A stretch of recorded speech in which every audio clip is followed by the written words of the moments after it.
Hey everybody, this is Rydo and we're back to another recording of Hearthstone. Today is Wednesday, July 25th. I decided to start a little bit early because I'm still in the middle of this insomnia shift where I'm falling asleep relatively early, say 10, 11, 12 at night, and then I'm sleeping for slightly over one sleep cycle of 4 hours basically, and then I wake up and then basically I'm in this weird spot where am I going to be able to stay awake for 8 hours, or am I going to stay awake for 4 hours and then sleep again for another 4 hours, then wake up for another 4 hours, and so the way it feels right now, and the reason I started early, is it feels like I'm probably gonna crash, but I probably can stream pretty well right now. But if I went to about 11, no, I'd say about 7 o'clock tonight, I'd probably be very sleepy at that point. So I'm starting early. Early is a interesting experiment on the stream, certainly, because maybe everybody's at work, so nobody's gonna watch.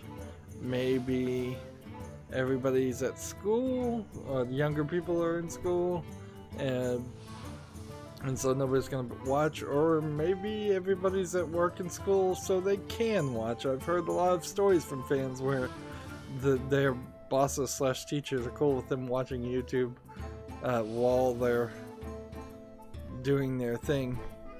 As far as doing our things, I lucked out and the Fire Festival hasn't ended. I didn't think it was really gonna do that, really end. So I need to play 30 Paladin cards, win 3 games with the Paladin Priest, and then play 30 Druid cards. And this is back in 3 hours. And see, on the Asian account, that's kind of a problem. So it may be that we just do the Tavern Brawls on Friday. It may be that I do it off screen. In the meantime, I guess I just need to let's take a legitimate look here at what we've got with the Paladin. The problem, I think, that comes about is the Murloc Paladin we should play to start with, but I don't think Murloc Paladin actually has very many Paladin cards in it at all. Looking for victories, we'll keep it on casual. Gonna try to do everything nice and easy. Now, while I will admit I didn't get any recording done in between Monday and today, that's mostly been because of insomnia. I need to get back to Borderlands and record about 14 episodes. Borderlands 2, that is. I saw a YouTube video of someone suggesting that maybe some of the games as service models, things that were in Battleborn might be potentially added to Borderlands 3, and that's gonna ruin Borderlands 3. I think there's definitely something to be considered there, that that Gearbox decides they need to cash in on Borderlands 3, and there's like loot boxes in it, and just everything that everybody hates is in that game. And that certainly would be unsatisfactory. On the other hand, I'm not sure Gearbox can survive another 5-year cycle of making a AAA game if Borderlands 3 does not on its own succeed. So if they do anything that is a short-term gain, it is at the expense of them ever making anything else. And frankly, as much as I kind of complain about Gearbox sometimes, and mostly the CEO of Gearbox, I kind of don't have a problem with the company as much as just the Randy Pitchford himself. The way Gearbox has been selling out has been pretty obviously by the concept of becoming a publisher, and I should have killed that guy instead. By becoming a publisher, they've managed to make money on other people's profits and still have their name out there like they're making games, when really they're not releasing games. And We Happy Few is the latest one, certainly that's coming out, that is going to come out. That'll be probably a AA game. I wouldn't inherently call it a AAA game, but something big enough to make them some money. Yeah, I guess we'll just gonna go through the news and try to do all of this easily. Did I say I got a lot of scheduling done? That's what I started that sentence with, or that paragraph of talk. Is that while I didn't play Borderlands 2, I did get everything scheduled up relatively. I have like Remember Me, the last game I played, to schedule, and that's it. Which, if I was a little bit better with scheduling, I could get that done relatively quickly and easily, just in the in-between times of recording other games. So nice and caught up. Hearthstone is into 2019 now. I'm so far ahead on the Hearthstone videos. I'm into 2019. However, meanwhile, I need to make 14 more episodes of Borderlands 2, and then I'll start recording October footage for 2018. Which I feel like I should be a lot further ahead than just almost October footage. But also, I'm not feeling as bad as I did, say, 3 or 4 weeks ago, where I felt like I was really far behind, and I was guessing that by the end of the year I would have removed yet another time slot in which I released content. That may very well still happen, but at least it's not a main thought or a main concern. The light dims, but Your magic shall not save you. Let's keep on playing. I happened, I don't even know how to explain this.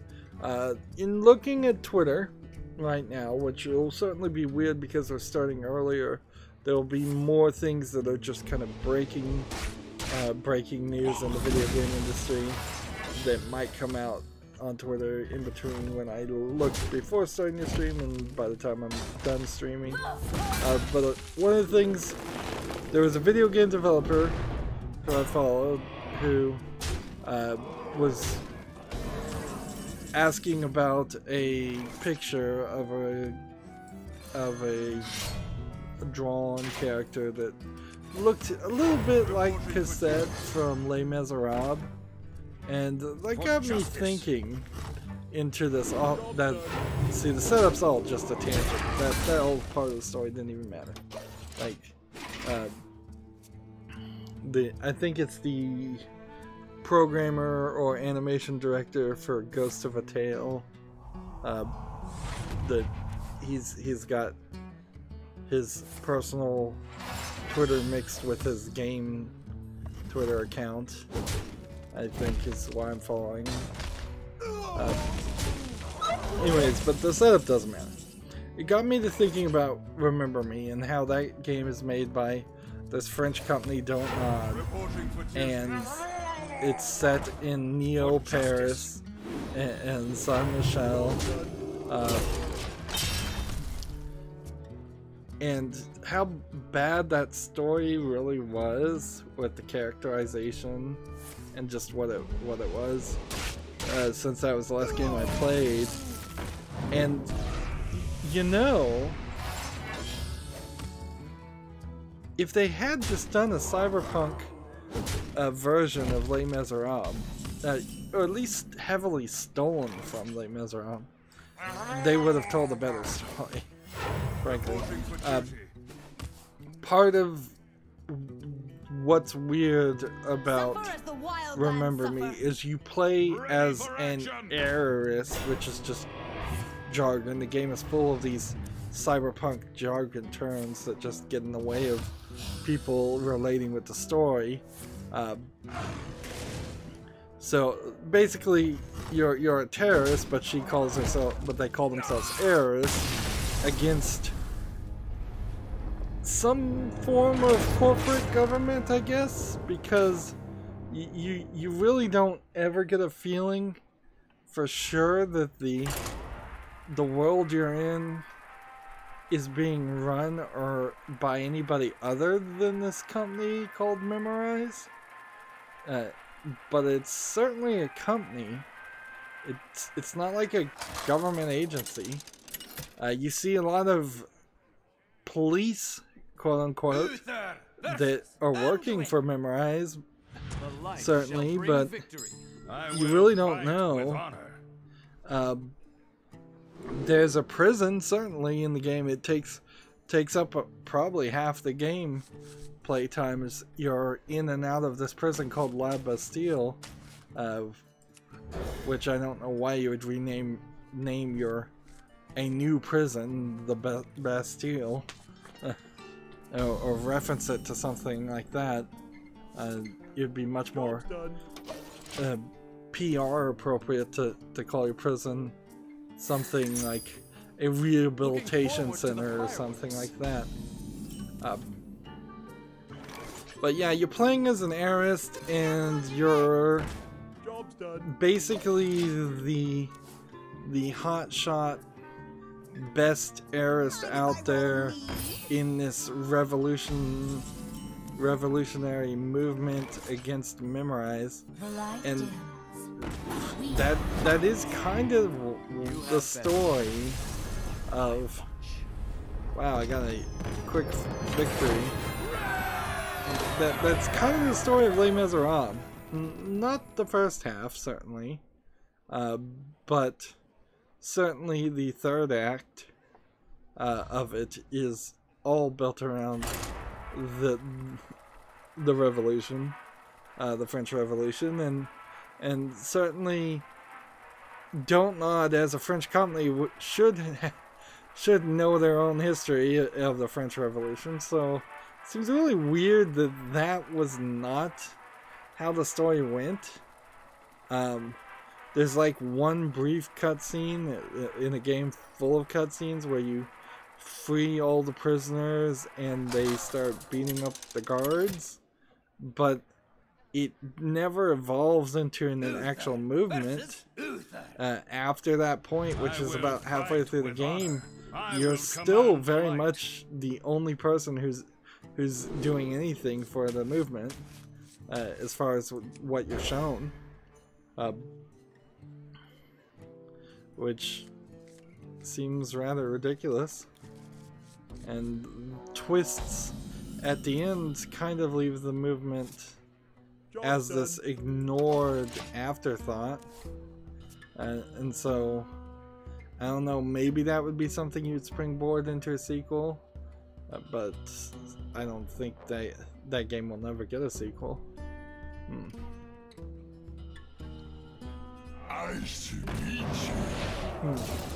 So I guess in a United Statesian terms, since that's what I am, it would be like if there's a game where you play as a revolutionary, trying to break away from a colonial empire, but you take none of your history or knowledge or experience of the actual United States Independence Revolution. I don't know how you pronounce that. Right. Yeah, if you took no lessons from that, no stories from that, you didn't try to have a character that was like George Washington, you didn't try to have an event like the Boston Tea Party. Frankly, what I'm suggesting would work pretty well, actually, if you were just going to make a, let's see, well, that won't work.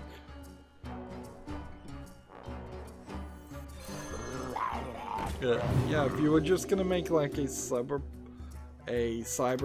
set in the future retelling of American historical events, and you were gonna polish those events up so that they were more cinematic and less realistic, and less controversial. You could steal from history a lot easier. What Don't Nod said they wanted to do with Remember Me was tell a emotional story, tell something that really caught people's attention, and they said they were very much into the story, so it's amazing how bad that story really is, considering that. And Life is Strange, the game after that, is much better, but it's not still really above average as far as story. Anyways, I'm kind of just ranting, and that's probably half because I'm half asleep. So let's start going through the news. I am thinking, certainly considering the idea of doing an hour and 15 minutes or an hour and 30-minute episodes in Hearthstone instead. I think I've kind of got it down though to an hour with some overrun.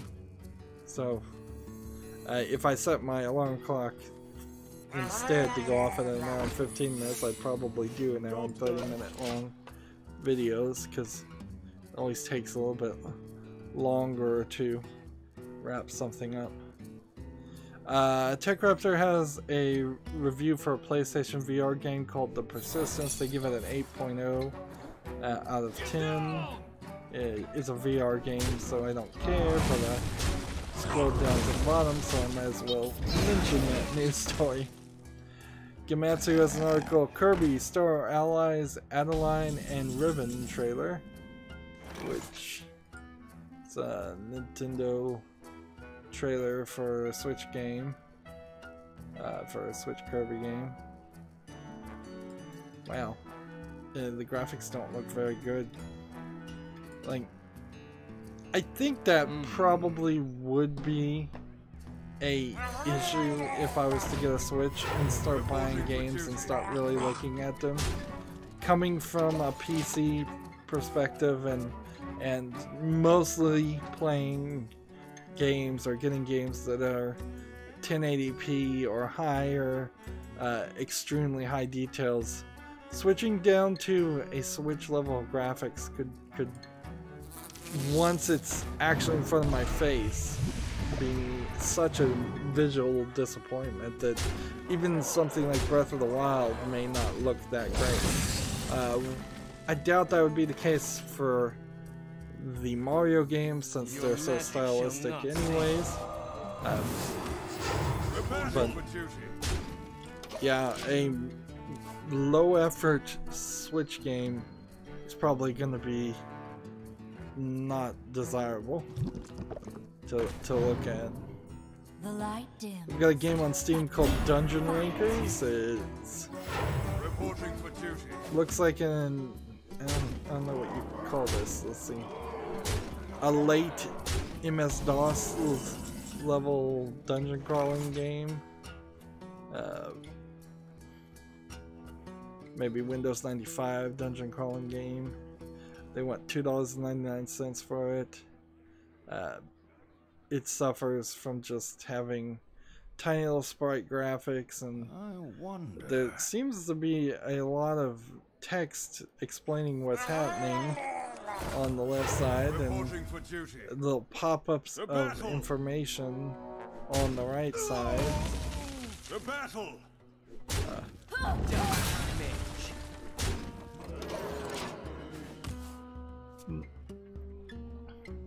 Honestly, I think what they're doing here with Dungeon Rankers is they're trying to make an improved modern version of a Windows 95 DOS-based top-down dungeon game, dungeon crawler. And I can kind of appreciate the concept, but you're still with the exact same graphics, and that's still the thing I don't want to see. So it doesn't really sell the game to me at all. Let's see. Let's keep on playing. I guess we're making progress towards playing all the Paladin cards, and we just need 2 more victories. Gamma Citra has an article. Publisher Surprise Attack Games rebrands as Fellow Traveler, takes aim at unusual games. Let's see. I get the idea of changing your name from Surprise Attack. That certainly does strike me as something that's not a great name when you try to make or imagine a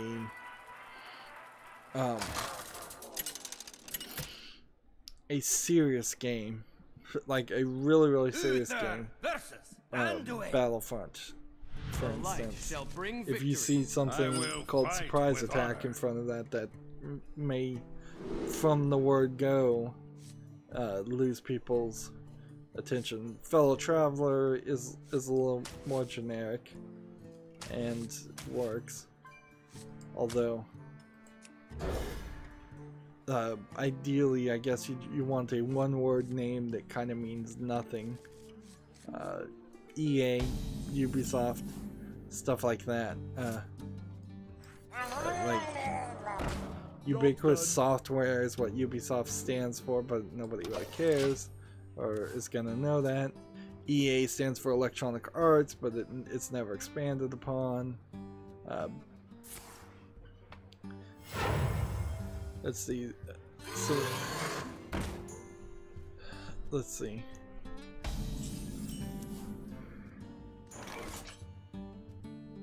Fellow Traveler will be publishing Chance Agency's NeoCab and Jump Over the Ages Other Water as well. I believe Surprise Attack. Let's go.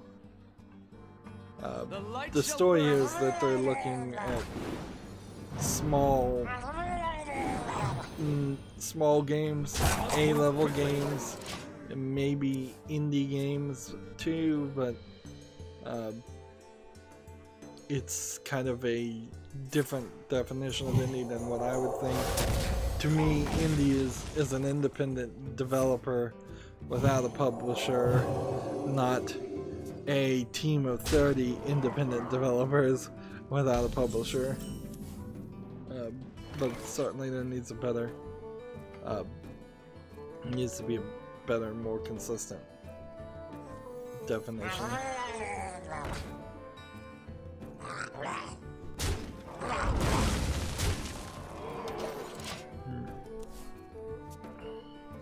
I think like Monday, just to be careful, if I get 2 daily quests done, we will just finish this and move on to the European account. I gotta just be careful because I'm starting to yawn right now. In the trailer I saw Orwell, so I'm thinking Surprise Attack released Orwell, but this article doesn't even say that. They may have published it, or they may have released it. Let's see. And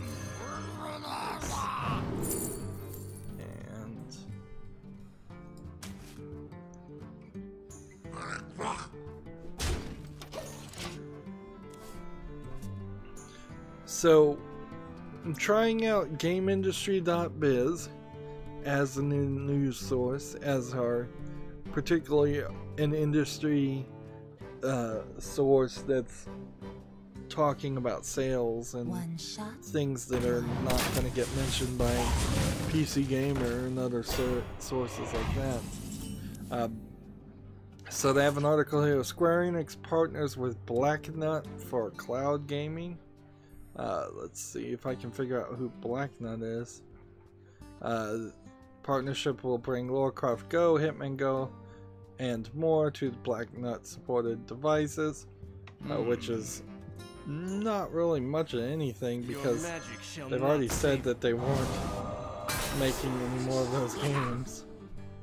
So this is just them squeezing some money out. Let's see. Blacknut apparently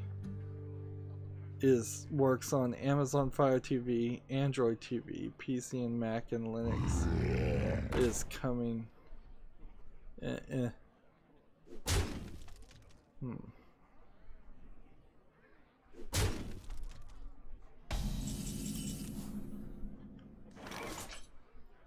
It's a streaming service that is currently in the UK, Germany, and France. Okay, that explains why I haven't heard of it. So, it's just not in the United States. It's a streaming service for basically video games. Which, I guess inherently, a streaming service for video games in the United States would not work too well because the internet's too slow. Gamasutra has an article prioritizing accessibility made the game Way of the Passive Fist much better. The reviews I saw, and I don't know how much weight I should put behind reviews anymore. I'm certainly in a crisis of faith there as far as should I trust reviews. But the reviews I saw for Way of the Passive Fist is that it was a repetitive, kind of boring game. Watching the trailer right now, it still kind of looks like a repetitive, kind of boring game. The thing is, it seems like it is a side-scrolling beat-em-up, but it seems also kind of oddly like the presence system in Remember Me. Seems like you have to really do accurate combos, and if you're not doing accurate combos, maybe you're not succeeding at all. And combos might be the wrong term, it might be counters. So I don't understand what this article means by prioritizing accessibility. Let's see.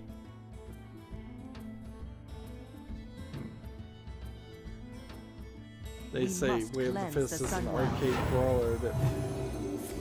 Let's see.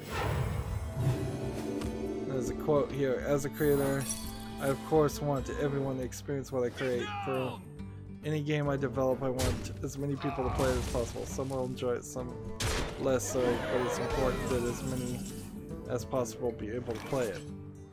I don't know about that. Like, I don't think if you're making an M-rated game that you need to inherently have a super easy mode for casual gamers who are never going to touch it. I think diminishing standards can be an issue.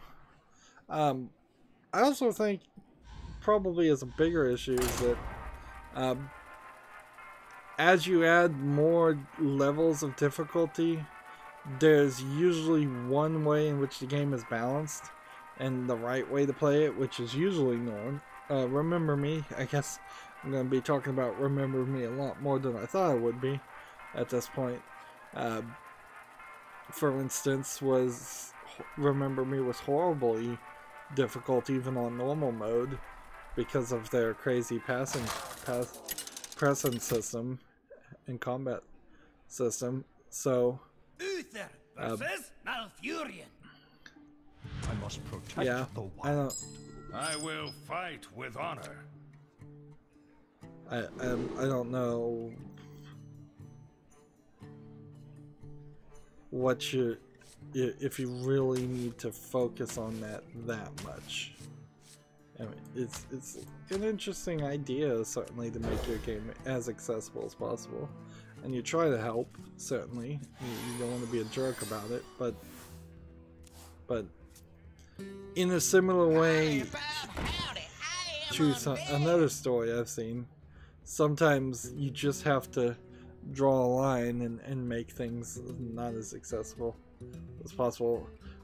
Particularly when you're making an indie game and you can focus on other things. I think if I were to play Way of the Passive Fist, as it looks boring to me, I could certainly use that as ammo to say, well, if you made this game on the concept of people with crippling arthritis can play it, or people who are playing with their toes because they have no hands are playing it, well, I could use that certainly as ammunition to criticize the game and say, well, this game isn't fun. So that's that. Like, generally speaking, yeah, I want everybody to I want every game to have subtitles. I think that there's no reason not to do that. I think if it is really vital, there should be colorblind modes. I would love to see some of the button mashing QuickTime events not be required or just gotten rid of completely, but that's kind of it. The other story in a similar way is there's a little GIF that I saw on Twitter of how the packaging is made for the Microsoft Xbox One accessibility controller, and they've made the packaging accessible. So you get this cardboard box that has tape over it, but the tape has this big loop.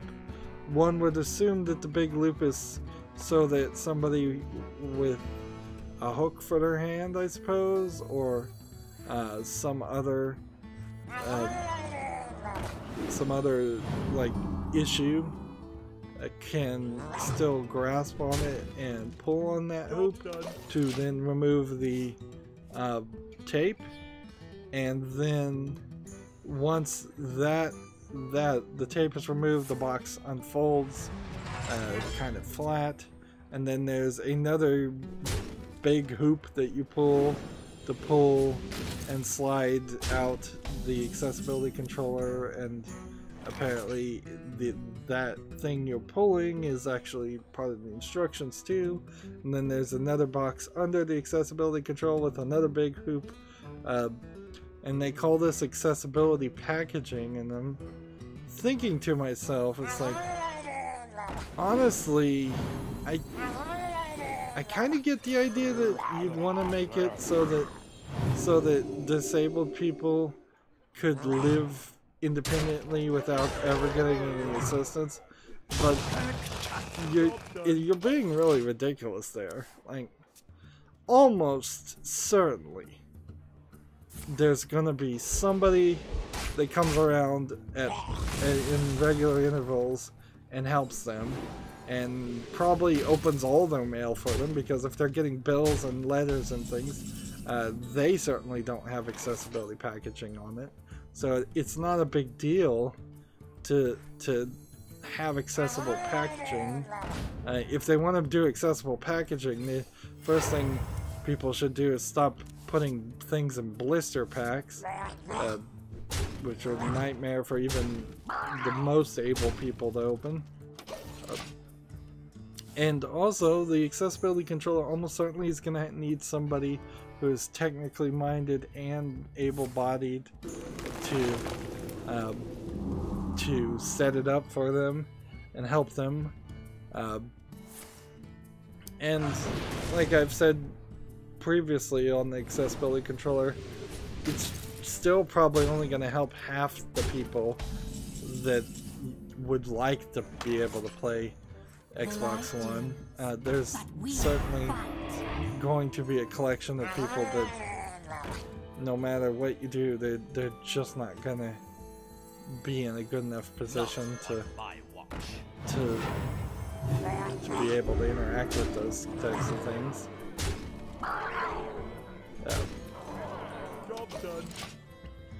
When you get away from physical disabilities, particularly, and you're talking mental disabilities, like, video games are about interaction. If you have a slowed reaction time because of a mental disability, you're really never going to be able to play games.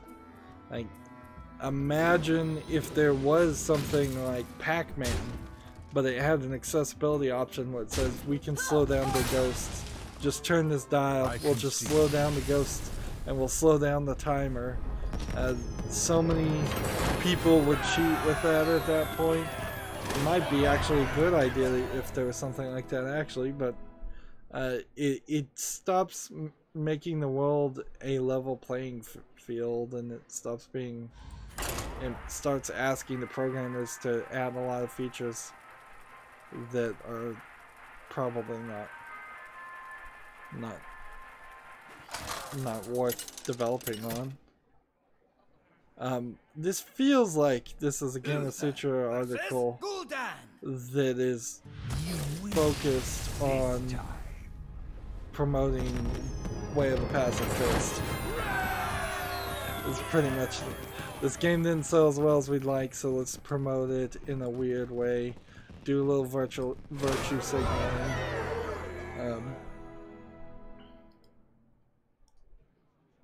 I like the idea that the industry is certainly going in that direction. I guess I don't need any more victories.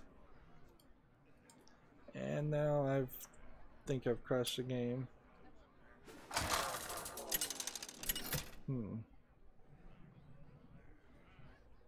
Uther versus Thrall. But yeah, I'm gonna crash, so I need to fight with honor. Start going through things and ranting a little bit less, going through the news. I look forward to seeing if Half Coordinated, who is probably the most known disabled, yeah, let's just go with disabled speedrunner in the world and video game player. I'd like to see him get his hands on the, no pun intended there, get his hands on the Microsoft Xbox One accessibility controller and see what he says about it, because I wouldn't be surprised if he doesn't want to play with it at all.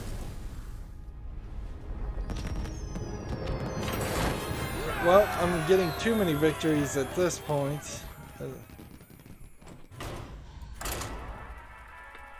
Let's see.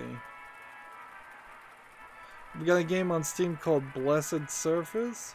They say it's an open world 2D platformer, action adventure indie RPG. It's got the tiny little pixel sprout graphics with platforming, boring looking areas in some places. Yeah, I don't think I see anything here about Blessed Surface that catches my attention.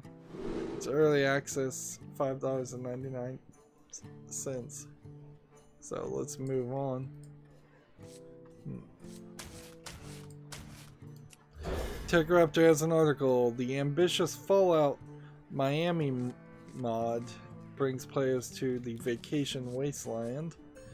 So Fallout Miami is a mod to, I believe, Fallout 4 that is got its own trailer made up. It's from the modder who made Shard of the Oblivion mod for Elder Scrolls 5 Skyrim.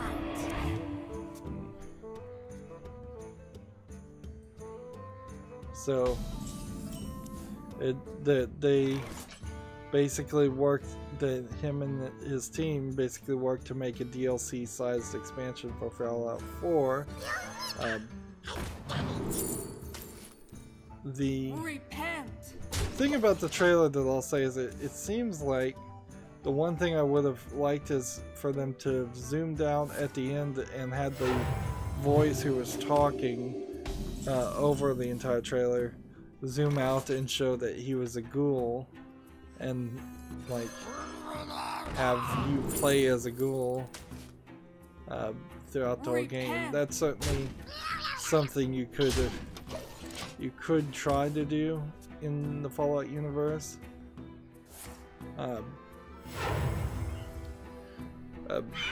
But I don't think it did happen.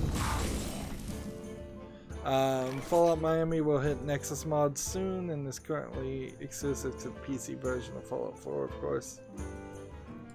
So, yeah.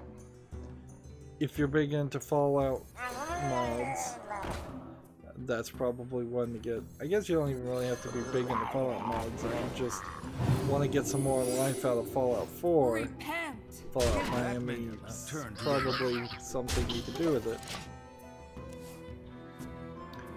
PC Gamer has an article. The Elgato company has launched a cheaper, more compact streamer deck mini for streamers.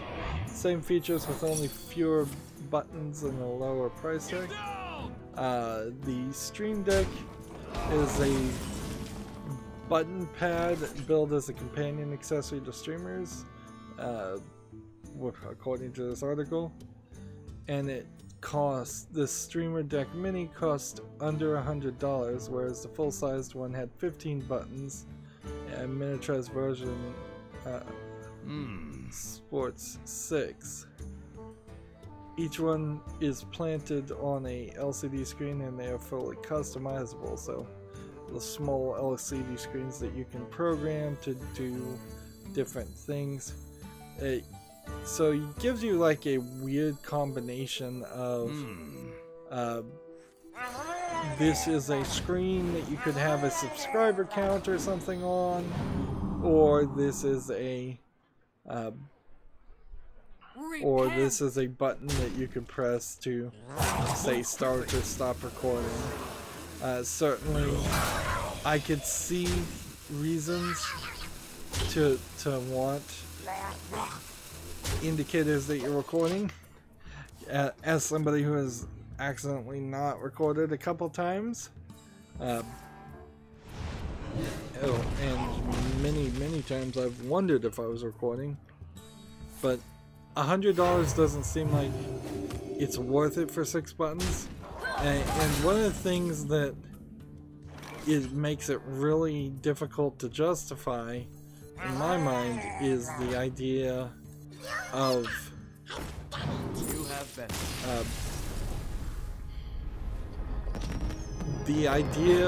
putting more of your PC resources out there, and possibly your video card resources on a device like that. Like when I'm playing Hearthstone, I know Hearthstone is a Unity game that doesn't take up a lot of resources on my computer, so I can have my second monitor, which lets me read all the news that I cover, enabled. However, when I'm playing any other game, just for ease of sake and use, I disable the second monitor and put all the resources that I can towards the game just rendering itself, which of course the recording software still has to take some of that. This Streamer Deck Mini integrates with OBS Studio, the software I use. XSplit, a software that is kind of a competitor to OBS Studio. I hear people think it's easier to use. I think there's certainly something to that. By the way, if it uses OBS Studio, I guess that means it's not using the old OBS software, because Studio is for the new version, which isn't actually that new. Also integrates with Streamlabs, which is people giving you donations, something like Super Chat, except for the money doesn't go to YouTube. Twitch, YouTube, Twitter, Mixer, and more. Let's see. So, yeah, I can see the usefulness for this. They say to get the $15, the 15 button version, you would pay $150 basically. That's kind of probably better deal, because if you're getting the first one has 6, the second one has 9 more. The first one cost $100 for 6 buttons, and the second one costs $150 for 15.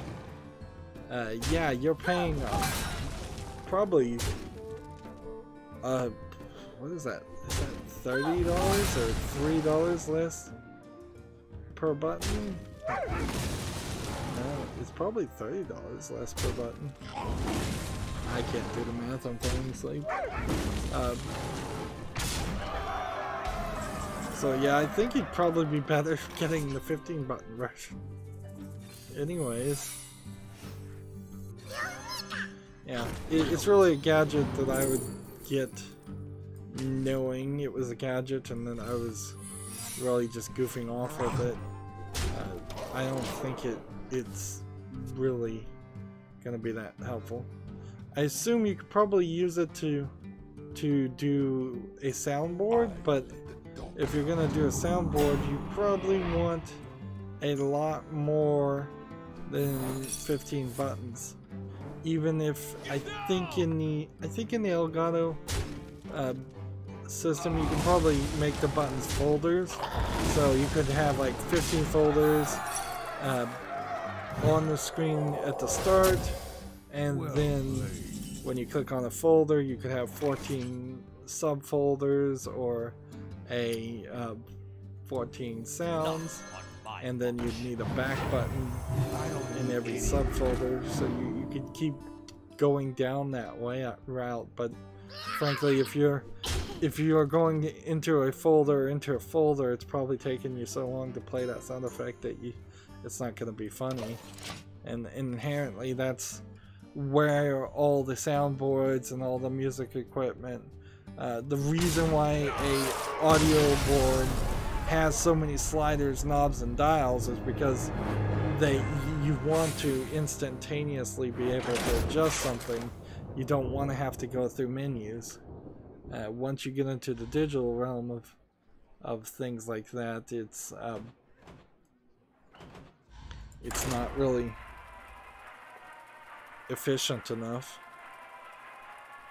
But yeah, that's the thing. Moving on, PC Gamers has another cool ace platformer Rogue Legacy gets its first update in 4 years for its 5-year anniversary. Rogue Legacy is a 2D platformer, which I have covered, and I've reinstalled it because I'll want to do a short video on that at some point. Pretty quickly too, just a short update, because they've added content to the game. Now, it is worth mentioning that this is probably getting updated to promote their other game, Full Metal Furies, which PC Gamer gives an 84 out of 100, which is a side-scrolling beat-em-up, according to them. And I'm looking at some pictures now of Full Metal Furies. Don't see anything I really like about it, but I certainly did love Rogue Legacy, so I'll take the update. There is a interesting factor that they've added at least one achievement. I think it's just one achievement where you're supposed to beat the game with less than 15 deaths, and not using the architect character. So that's just beating the game in less than 15 deaths is highly unlikely to happen. But if you can do that, you'll get that achievement. Well, apparently he didn't want to irritate the people that already had 100% of the achievement completed. So for a limited time, in the description of the update, there's I think it's left alt and then T or something like that you have to press in the menu. There's some limited time button combination you can press to just get that achievement and get bumped back up to 100%. Which is odd, certainly. That's a weird way to run your own achievements. Like, This is my responsibility. Repent! But then again, if I was a person on Steam who was really obsessed about having 100% achievements and totally completed games, and then over the years these games started getting updates and they started adding achievements, and my number of completed games was going backwards and downwards, that would really suck. But inherently I think the point of an achievement is to get people to play your game more, so I don't know why you would actually kowtow to people. I guess you just knew inherently people would complain. This is my responsibility. As for me, I don't have all the achievements because beating the second tier New Game Plus bosses is really hard, and it looks like several things have been updated to talk about.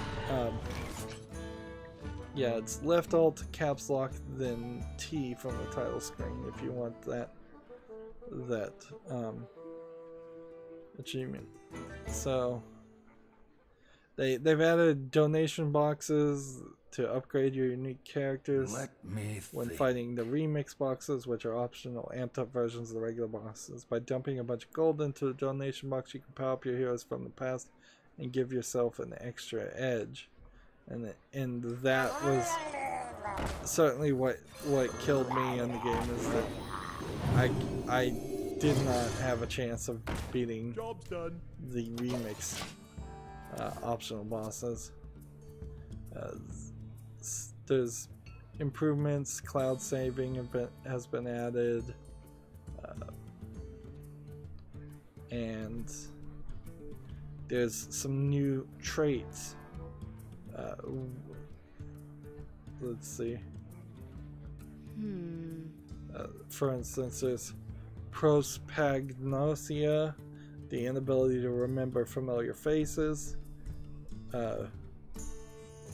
which prevents you from seeing anything about your heirs when you're choosing a new one. And the other is clonus, CLONUS, a type of muscle spasm, which if you're playing with a controller causes it to vibrate every few seconds. And that's not too bad.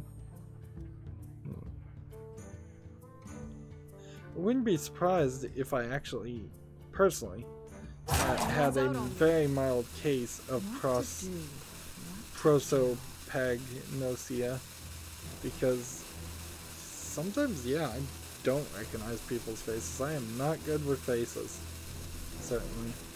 But I don't know if it rises to the level of an actual medical diagnosis. It was weird. It would happen. I wouldn't even recognize the shape and the face of my dog. Sometimes I'd just be like, this dog, I know is my dog, but he looks different than he did yesterday. Like his face has gotten longer or different in some way. Man, I keep winning.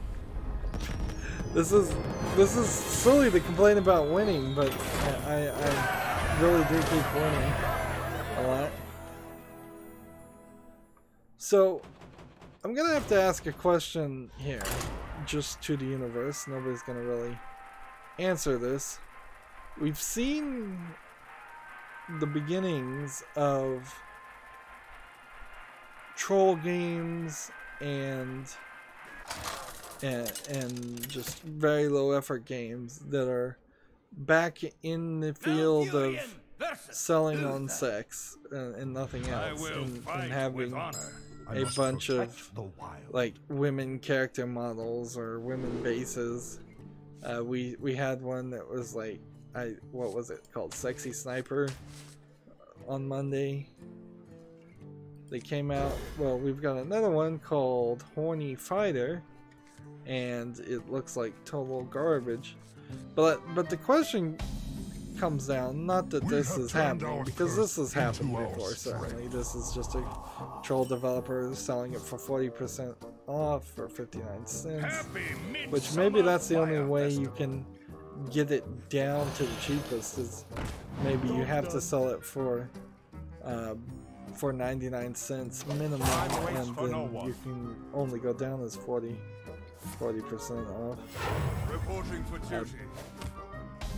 But yeah, my question is, what happened to the games that were being held for extra labeling and review because Steam was adding the adult content filters on their page? Like that, we've gotten no update on that at all. It's been at least a week and a half, maybe 2 weeks, maybe even 3 weeks since that story came out. I don't think the game that was caught up in that has come out. And yet, on the other hand of it, I am seeing this low effort troll game of a bald girl in a like skin bikini running around fighting a bunch of random characters. It's not actually that usual to see a beat 'em up brawling game as a low effort game either. Usually it's always a first person shooter, or a third person shooter. Perhaps they've gotten to the point where they want to stand out even in their low efforts.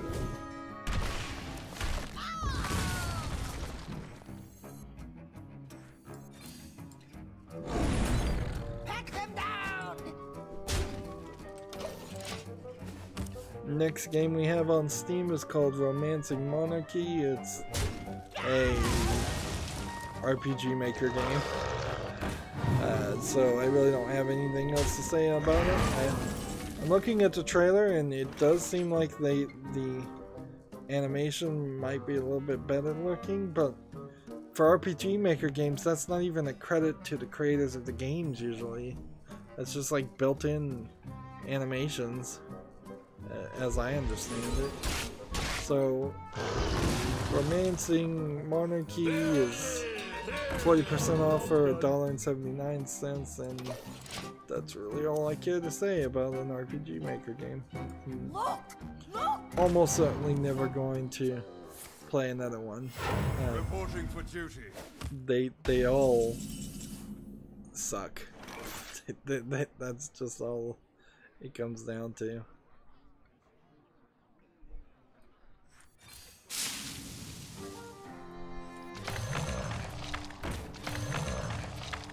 Listen here. We've got a game on Steam called Towards a Perilous Journey. Says it's an action indie game. Looks like it might be a VR game, but no, let's see. Yep. It's a VR game, it's $14.99. Looks like you're flying around a cartoony spaceship. Or, I don't even know. You're in charge of a squad of 2 ships, hardly a squad at that point, if there's only 2 ships. So.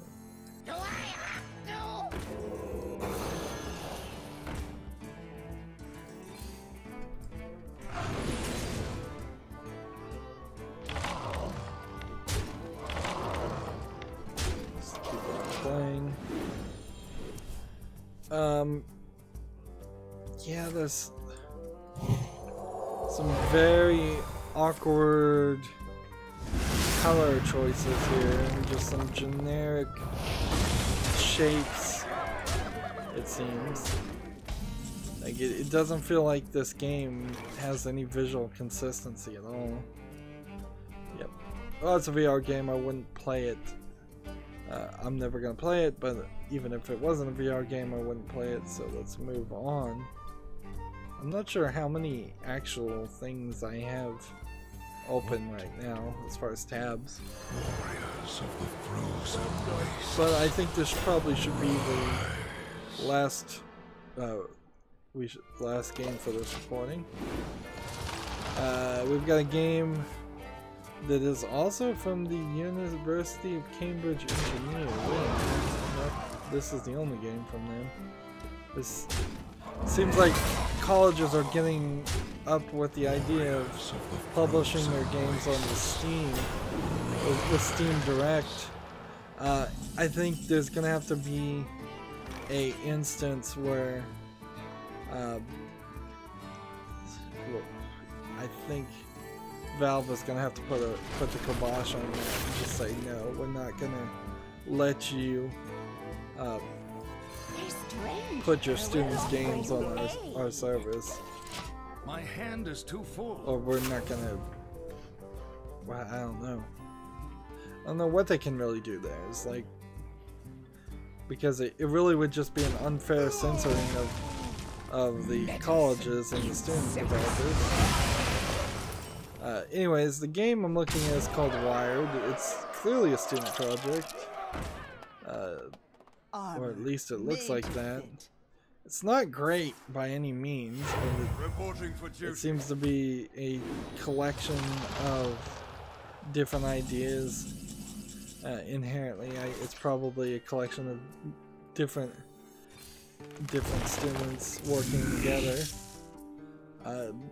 Personally, when I was in school, I never really liked working with other people. It's certainly a weird experience, and not something I'm probably very good at.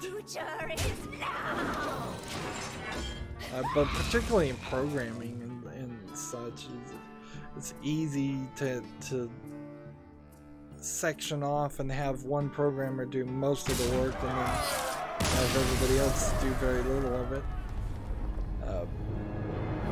Wired is free, so I guess I don't really need to complain about anything. The description still doesn't say that it's a student project, so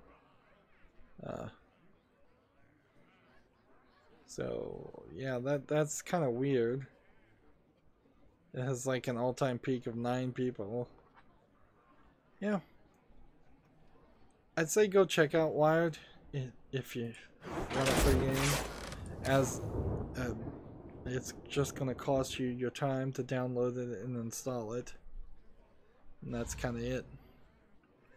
It's probably not worth spending more than a couple hours on, and you're just looking at the trailers and the screenshots will probably give you a good indication about whether or not you want to spend the time on something that is clearly, I guess in this instance I've used that phrase where I've said this looks like a first year computer programmer's project or this looks like a second-year computer project.